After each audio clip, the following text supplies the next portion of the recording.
ఇప్పుడు జరుగుతున్న పరిణామాలు చూసుకుంటే మేము ఎప్పుడో మార్చి నుంచి లెటర్ ఇచ్చాము. మార్చి నుంచే మేము అన్ని నోటీసులు ఇచ్చాము. ఇప్పటివరకు ఏమీ స్పందించలేదు. ఆ నోటీస్ పీరియడ్ అయిపోయిన తర్వాతకే మేము బంద్ ప్రకటించాము. కానీ నిర్మాతలు ఎలాంటి ఫిల్మ్ ఛాంబర్ గానీ, నిర్మాతలు కానీ ఎలాంటి నిర్ణయం తీసుకోకుండా ఉన్నందువల్లే మేము బంద్‌కు వెళ్ళాల్సొచ్చిందనే వాదన వాళ్ళ వైపు నుంచి వినిపిస్తుంది.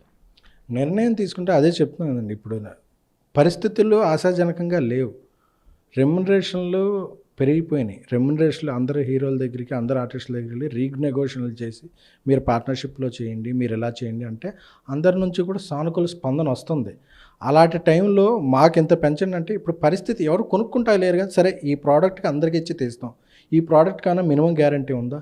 మినిమం బిజినెస్ అనేది ఉందా? ఇంత ఒక ఎక్స్ రూపాయి పెట్టి చేసి 10 రూపాయలు పెట్టి తీసాం. ఇది 15 రూపాయలకి అమ్మాయిలు ఏమైనా ఎష్యూరెన్స్ ఉందా? 10 రూపాయలకే అయినా వస్తాయి అనేది ఉందా? కనీసం 5 రూపాయలన్నా మిగులుద్ది అనేది ఉందా?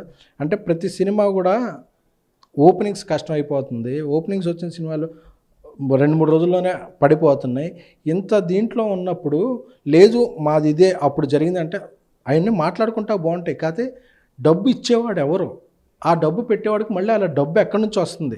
రిటర్న్స్ లేనప్పుడు నాకు ఇవ్వాల్సిందే అని కూర్చుంటే ఇది డబ్బులు ఖాళీ అయిపోయిన ఏటీఎంలో వెళ్ళి కార్డు స్వైప్ చేస్తే దాని నుంచి డబ్బులు ఏమొస్తాయి? ఆ ఐటెంలో డబ్బు లేదు. ఇప్పుడు ఈ సినిమాలో ఇవన్నీ తీసే దీనికి రిటర్న్స్ లేవు. సో రిటర్న్స్ లేకపోయినా రిటర్న్స్ సృష్టించగలమేమోనని నిర్మాతలు కొంత ప్రోడక్ట్లు చేస్తున్నారు. ఆ ప్రోడక్ట్లు వర్కౌట్ అవుతాయో లేదో తెలియదు. నా వంతు చూసుకుంటే నా బేబీ సినిమా సక్సెస్ సాధించింది. దాని తర్వాత 2 ఏళ్ల వరకు నేను ఇంకో సినిమా తీయాలంటే 2 ఏళ్ళు పట్టింది. ఎందుకంటే ఈ వేతనాలు, రెమ్యునరేషన్లు, బడ్జెట్లు ఇవన్నీ తీస్తే ఓటీటీకి అమ్ముడవుద్దా లేదా? అసలు ఎవరితో తీయాలి? తీస్తే ఏంటనే ఒక హిట్ సినిమా తర్వాతే నా పరిస్థితి ఒక నిర్మాత పరిస్థితిలో ఉందంటే హిట్లు లేని నిర్మాతలేంటి, అసలు చిన్న కొత్తగా వచ్చేవాళ్ళ నిర్మాతలేంటి?